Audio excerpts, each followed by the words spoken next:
Lo tenemos en línea para hablar de la situación económica de este momento.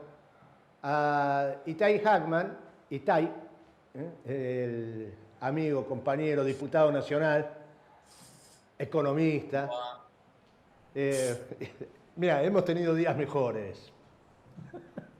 Y sí, Por suerte, Itai, esta semana Estudiante salió campeón y me alivianó un poco durante bueno, yo unas estoy más horas. pendiente del domingo igual. Ah, sí, ¿por qué? ¿Vos? Sí, bueno, porque se dirime una elección fundamental Ah, no, ni hablar, claro. para los hinchas de Fundamental. Boca y para el pueblo argentino en general, probablemente, ¿no? Sí, sí, sí. Bueno, está en el mismo combo, ¿no? ¿Cómo? Está en el mismo combo de la Exacto. ofensiva bestial de los sectores de la derecha, Así amparado es, por así el es. Poder Judicial. Así es, así es. Y es probablemente uno de los espacios de poder que Macri va a disputar con más ahínco por lo que significa, ¿no? En su estrategia de acumulación de poder. Así que se juega una batalla importante ahí. Así es, así es. Bueno, esperemos que sea favorable para Román y para la Ojalá. mayoría del pueblo boquense. Bueno, Itay, el día de ayer el bloque de diputados Unión por la Patria, diputados y diputadas, emitió un comunicado muy potente, rechazando, advirtiendo acerca de las medidas económicas anunciadas hasta ahora por el gobierno nacional y poniendo límites acerca de lo que está dispuesto a acompañar y no. Danos un pantallazo, ¿qué es lo que estás viendo y cuáles son las posibilidades de que avance en cada una de las posturas y en cuáles se le puede poner un freno? Mira, mi interpretación es que lo que se anunció de parte del gobierno no es un programa de estabilización, sino que es apenas una política de ajuste y de evaluación brutal, eh, equiparable a los que se implementaron en distintos momentos de la historia. No digo que va a suceder exactamente lo mismo, digamos, pero Rodrigazo, la política del primer año, cuando apenas asume Martínez de Oz en el 76, que es básicamente un programa de ajuste que tiene la parte fiscal y tiene la devaluación como dos medidas principales, que implica por lo tanto una transferencia de ingresos brutal eh, de los sectores de ingresos fijos hacia los ganadores de estas políticas. Luego podemos profundizar por quiénes son esos ganadores.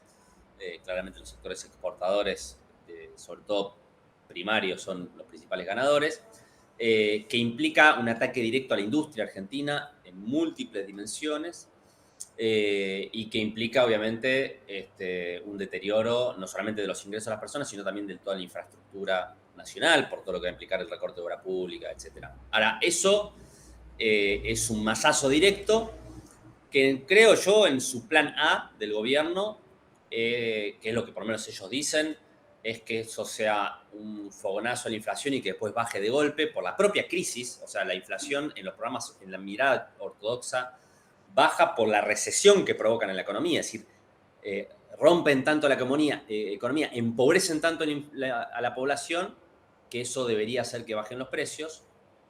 Eh, yo veo difícil que ocurra, ¿no?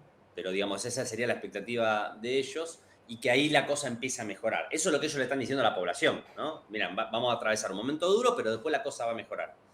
Veo difícil que eso ocurra por muchas razones, y creo que lo que va a terminar pasando es que vamos a tener todo un verano de deterioro de los ingresos, de inflación alta, y en todo caso, se puede pensar como una suerte de puente hacia marzo, en donde en marzo sí anuncian un nuevo programa de estabilización, queriendo financiarlo con los dólares que pueden entrar allá a partir de la cosecha, a partir de marzo, abril.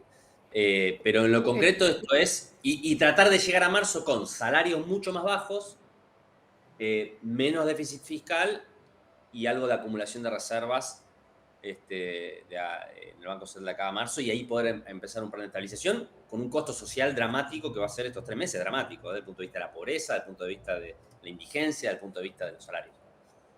Esto les allanaría de algún modo el camino al viejo sueño de un plan de convertibilidad, un plan de dolarización, Correcto.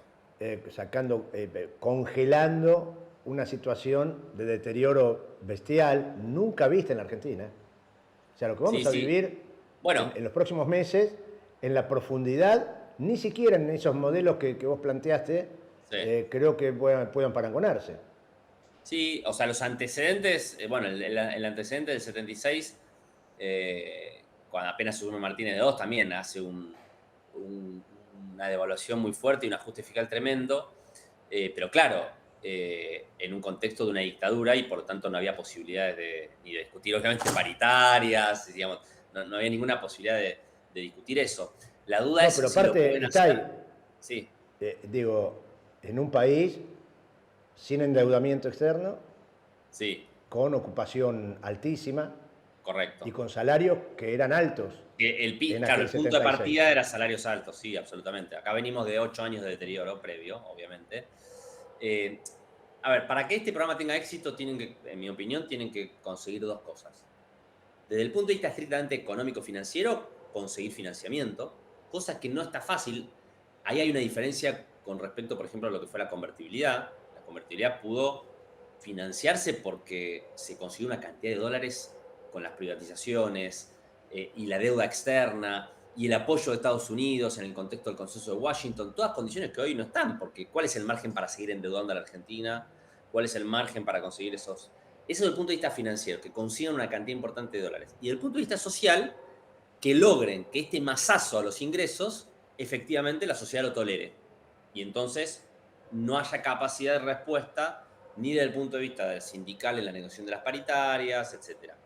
Si consiguen eso, pueden construir la paz de los cementerios, digamos, ¿no? Es decir, sí, logran estabilizar la economía porque no mataron a todos, digamos. Ahora, está por verse si pueden conseguir eso, porque estamos en un país que si bien viene de un deterioro, es lógico que cualquier sindicato, frente a lo que acaba de pasar, se dé vuelta y le diga, bueno, señor, yo quiero un aumento de salarios para tratar de empatar un poquito a esta inflación. No me voy a comer las estimaciones indican de que en diciembre vamos a tener una inflación superior al 30%, es decir, en el mes.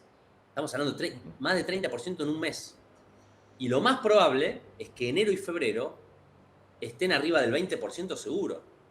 Entonces, vamos a tolerar esa inflación que si no hay un aumento de ingresos que se le parezca un poquito, implica una pérdida del poder adquisitivo fenomenal de 30, 40 puntos cuando ya veníamos de 8 años de pérdida de poder adquisitivo. Bueno, ese es el interrogante y ahí se juega también, si tienen éxito ellos en su programa de ajuste o no. Fíjate, hay algunos temas que son centrales, ¿no? Vos al pasar mencionabas lo de la transferencia de recursos. Nosotros decíamos antes de ayer, a la noche, cuando fue el discurso de Caputo, muchos no pudimos dormir y otros brindaron con champán. Por supuesto. Esto tiene que ver con los exportadores que, en el marco de esta primarización, esta devaluación, se han enriquecido de la noche a la mañana enormemente. La destrucción de la industria con los gravámenes que ponen. Pero en el área energética, se le quitan los subsidios. Explícanos un poquito, está pensado quitarle los subsidios, hablar de una nueva segmentación y demás, pero de lo que no se habla es de aumentar impuestos a la energía. O sea, el Estado podría recaudar ahí, además de otras cosas, digo, ¿no? Lula planteó recaudar sacándole a los más ricos, digo, acá Así le es. sacamos a los más pobres. Pero ni siquiera en el concepto este de decir, bueno, la energía está muy barata. Se aumenta, pero el Estado se desfinancia. Correcto. Sí, sí, o sea, a ver, el programa, por lo que vos describías y hablábamos antes, todo eso de que el ajuste lo iba a pagar una casta política, un sector privilegiado, obviamente fue un verso de campaña total, ¿no? El ajuste lo va a pagar, sí, justamente al contrario de lo que dice Milei, el sector privado, pero el sector privado no entendido solamente como los grupos económicos o las empresas, sino la gente, es decir, las familias con las boletas de energía y el boleto de colectivo, las empresas también, las pymes sobre todo, que el tarifazo las va a matar, pero también las va a matar la caída de la demanda producto de la caída del consumo interno por el ajuste que va a haber sobre los ingresos. Un comercio o una pequeña industria, ¿cómo va a sobrevivir frente a semejante caída del consumo y encima con aumento de tarifas? ¿Cómo va a sobrevivir? Una industrial, incluso te diría un industrial que tiene capacidad exportadora, que podríamos decir, bueno, son los que mejores están, pero le están diciendo que el dólar al que va a importar es mucho más caro del dólar que va a poder exportar. Es decir, toda la industria, pymes, familias, trabajadores, jubilados, porque indefectiblemente va a haber un ajuste sobre los jubilados, aunque resta ver exactamente cómo lo van a instrumentar, si es cambiando las fórmulas o sin cambiar la fórmula, pero todo el ajuste lo va a pagar la sociedad, y los que se están beneficiando son sobre todo los sectores agroexportadores, las cerealeras, te diría, ni siquiera los productores, porque aún con este pequeño aumento de las retenciones, salvo la soja que sigue igual, claro, más que duplicarle el tipo de cambio, el precio del dólar, el aumento en el precio efectivo que reciben es fenomenal. Y el fogonazo más fuerte va a ser sobre los alimentos por doble vía, porque primero al encarecer las importaciones, cuando siempre que hay una devaluación, eso se traslada a precios. Pero además, como estás encareciendo el precio al que se exporta los granos, la carne, es decir, todos los productos de alimentos que consumimos los argentinos, también por esa vía se encarecen los precios de los alimentos acá. Es decir, que todo el ajuste recae sobre la sociedad, y es un buen ejemplo lo de Brasil, que es obviamente el camino, nadie tenía expectativas que Milei siga ese camino, ¿no? Que es, bueno, si hay que conseguir el equilibrio fiscal, porque muchas veces la discusión está planteada entre los que quieren hacer el equilibrio fiscal, que vendrían a ser la derecha, y nosotros supuestamente vendríamos a ser como una suerte de defensores del déficit fiscal. Y ese debate no es real. Puede haber momentos en los cuales el equilibrio fiscal es importante. Ahora, la pregunta es cómo se llega al equilibrio fiscal. Bueno, Brasil está tratando de llegar al equilibrio fiscal aumentando la recaudación progresivamente en los sectores de mayores riquezas e ingresos. Bueno, eso es un camino para llegar al equilibrio fiscal diametralmente opuesto al camino que lleva adelante el gobierno argentino, que es tratar de llegar al déficit fiscal básicamente ajustando a la población. Que además esos programas suelen fracasar, y fracasaron en nuestra Argentina, porque la magnitud de la recesión que provoca hace que el ajuste fiscal nunca es suficiente. Te cae la economía, te cae la recaudación y tenés que hacer un nuevo ajuste fiscal. Haces una devaluación, aumenta la inflación, entonces el dólar, que hoy parece carísimo, en 3 meses ya vuelve a ser barato. Entonces tenés que volver a devaluar. Entonces, en 3 meses van a tener que anunciar una nueva devaluación y un nuevo ajuste fiscal, y entras en ese círculo vicioso del cual que termina conspirando contra el éxito del programa que vos le vendiste a la sociedad, ¿no? Vos sabés que ayer compartíamos un fragmento de algo que dijo Caputo hablando en el programa Dos Voces, donde dice, bueno, el blanqueo es importante porque tanto combatimos al capital que los capitales se fueron. Entonces, el mismo hombre que nos dice que el déficit es porque la política gasta más de lo que ingresa, dijo suelto de cuerpo, sin que nadie le repreguntara nada, que si vinieran todos esos capitales al blanqueo, no habría déficit. Es curioso, ¿no? Porque uno empieza a dudar. Entonces, el déficit es porque se gasta más de lo que entra, el déficit es porque los sectores de los que él forma parte fugan las divisas. ¿Cómo es eso? No, pero a ver, Caputo es un hombre que representa nítidamente a esos sectores, a los jugadores seriales de la Argentina, que además ya tuvo responsabilidad en la crisis que se provocó en nuestro país en el año 2018 durante el gobierno de Macri, ¿no? Y vuelven a intentar algo parecido, como si no hubieran chocado ya hace 5 años apenas. Es una representación de esos intereses. Entonces, ellos tienen un modelo de país en donde el sector agroexportador y el sector financiero, cuando digo sector financiero ni siquiera me refiero a los bancos, me refiero a los capitales estos que se fugan en la Argentina sistemáticamente, que vienen a veces, como vinieron en el 2016 y el 2017. ¿A qué vinieron en el 2016 y el 2017? Los trajo Caputo. Vinieron a hacer carry trade, es decir, aprovechar la tasa de interés en la Argentina para hacer ganancia financiera y luego sacarla del país. Acá van a intentar construir una nueva bicicleta financiera. ¿En qué consiste? Fijan el dólar a 800 pesos.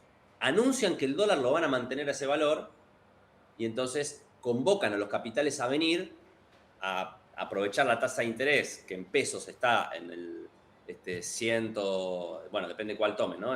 Si tomás la de las LELIQs al 133% anual, para luego de esa ganancia financiera volver a dolarizarla al mismo precio del dólar y hacer una ganancia en dólares fenomenal. Van a intentar hacer eso, que es lo mismo que intentaron en el 2016 y en el 2017, que en esa época les duró 2 años, finalmente terminó estallando en el 2018, como pasa siempre, pero les duró 2 años porque la Argentina venía de un nivel de endeudamiento tan bajo que había mucho margen para financiar un proceso de bicicleta financiera financiado con deuda externa. Había mucho espacio para hacer eso. Por eso pudieron endeudar a la Argentina en más de 100 mil millones de dólares y durar 2 años. Hoy no hay ese margen. La Ahora, Argentina no tiene capacidad para financiar un proceso de bicicleta financiera y fuga de capitales de 2 años financiado con deuda externa. Entonces, esto va a ser chocarla, pero no en 2 años, en 3 meses. ¿y qué se puede hacer desde la representación del 45% de la sociedad argentina que votó otra cosa? ¿Qué expectativas puede haber? Vos sos un militante, sos una persona que está en la calle, que está con los sectores populares, con los sectores de la política. Hay muchísima preocupación, desazón, indefensión es lo que se siente. Correcto. ¿Eso es así? ¿O hay Mirá, posibilidades de hacer valer lo que son las instituciones, el funcionamiento de la democracia, además de lo que son las organizaciones sociales y gremiales? primero, obviamente hay que respetar la voluntad popular, porque el 56% que votó a Milei, una parte importantísima, es nuestro pueblo y son nuestros hermanos, son nuestros familiares, y que votaron a Milei por muchas razones, por enojo, por ganas de que se vaya del gobierno que estaba, por 8 años muy malos, por lo que sea, y nosotros a esa gente tenemos que respetar su voto. Lo peor que podemos hacer es ir a culpar a esa gente por lo que está pasando en Argentina, decirle, ves, sos un tarado, yo te avisé que esto iba a pasar. Si vamos con esa actitud, nos va a ir mal.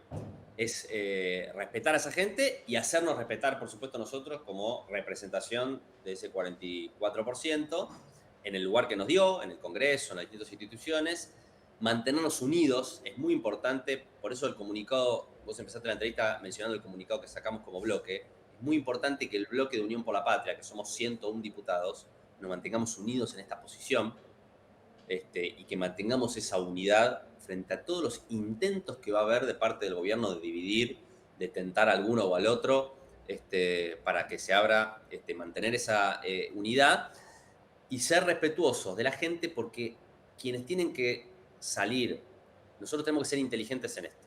No le tenemos que dar de comer a Milei. Lo mejor que les puede pasar a ellos es que ahora tener un chivo expiatorio sobre el cual descargar una de represión feroz y echarle la culpa a esos sectores del fracaso de su programa económico. Nosotros necesitamos que sea la sociedad la que esté a la vanguardia de la oposición a las medidas de Milei. Por eso es muy importante que, digamos, todos los agredidos, por decirlo de una manera, por la motosierra de Milei, nosotros ponernos a disposición para acompañarlos en sus demandas, porque yo estoy absolutamente convencido de que la inmensa mayoría del pueblo argentino no está de acuerdo con que le ajusten a los jubilados, con que le bajen de un saque un 30% sus ingresos. No está de acuerdo con eso. Votó seguramente a Milei, incluso a gente que lo votó, esperanzada en vivir un poco mejor, en que saque de la situación en la que estábamos, no en que nos hunda más.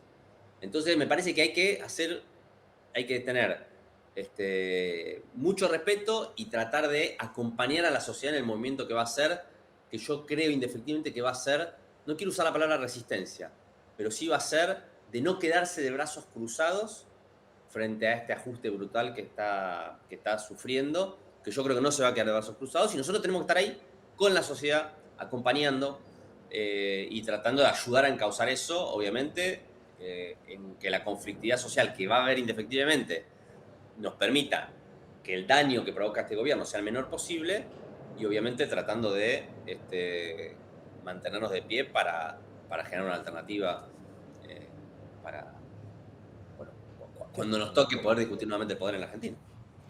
Bueno, Itai Hackman, gracias. Esperamos poder tenerte acá en el año que Dale. viene será. Esta El semana año fue que viene. complicada, pero apenas No, pueda, obviamente, sí, no, y coordinamos. nosotros la semana que viene terminamos el Bueno, noticiero por este año y en febrero retornaremos, como sea, con ley muy de bien. medios, sin ley de medios, que es algo que sigue estando en riesgo. Sí es. Están con firmes intenciones de avanzar sobre la ley de servicios de comunicación audiovisual, sobre el financiamiento, sobre la comunicación popular. Acá estaremos. Gracias, Itai. Abrazo. Bueno, Itai Hackman, dando un panorama interesante, el análisis y el panorama de lo que puede suceder también en el Congreso de la Nación.